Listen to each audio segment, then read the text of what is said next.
Hello geeks, welcome to Geeks Plus, where we are more than your average geek.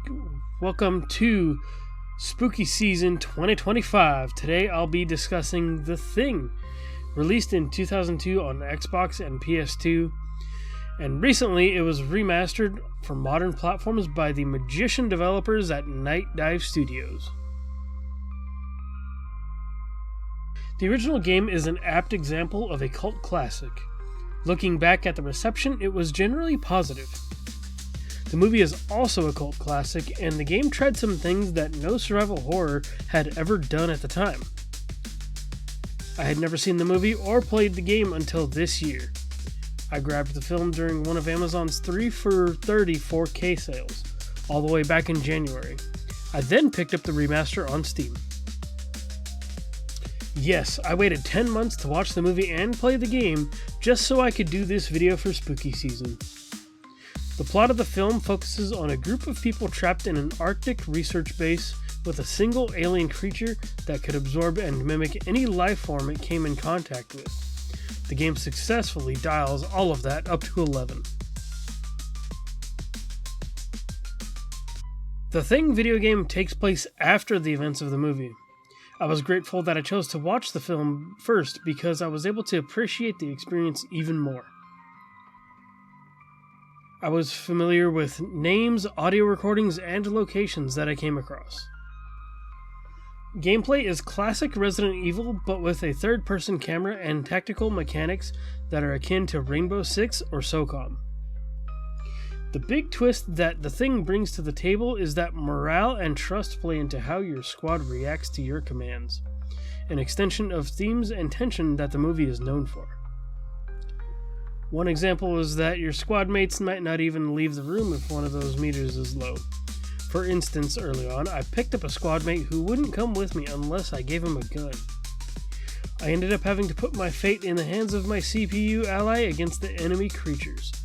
I gotta say, he didn't do too bad, that is, until he turned into one of the creatures himself during a cutscene, leaving me to get my weapon back and finish him off alongside an ally that had a flamethrower. I can't say I've ever had that experience in a video game, so I can only imagine playing this back in 2002. The horror and tension are certainly present in this adaptation. My main complaint is that my squad was getting in more steps than shots at first. I spent a lot of time fetching and running around to open doors at first, which is usually par for the course when it comes to classic horror titles. It felt like the build-up took a little too long, though.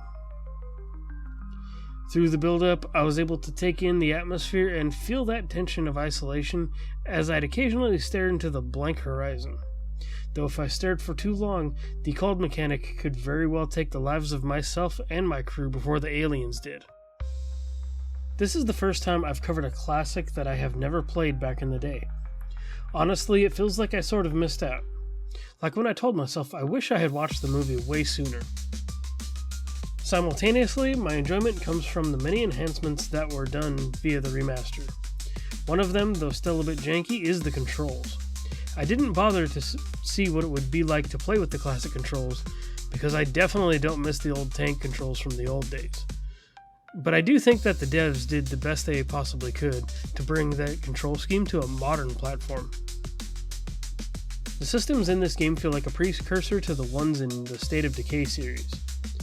These mechanics could have a place in future survival horror titles, and I'm surprised we haven't seen anything like this more often. With mechanics ahead of their time and some great improvements via the remaster, the game still shows its age. If you're a huge fan of the movie and are willing to travel back in time a few years, I do recommend it. Those who are into retro survival horror games would get some appreciation out of it too. To close, the original developers were onto something with The Thing. I commend the ambition to make such a unique title way back in 2002. And as for Nightdive, I can't say enough about how great their work is and what they are doing for video game preservation. The Thing Remastered will restore memories for those who played it in the past and create new ones for players who are experiencing the game for the first time. That is all for today. Have you played this game before? Let me know your thoughts in the comments and maybe suggest some games you would like to see covered for this series. My name is LJ, collecting XP and logging out.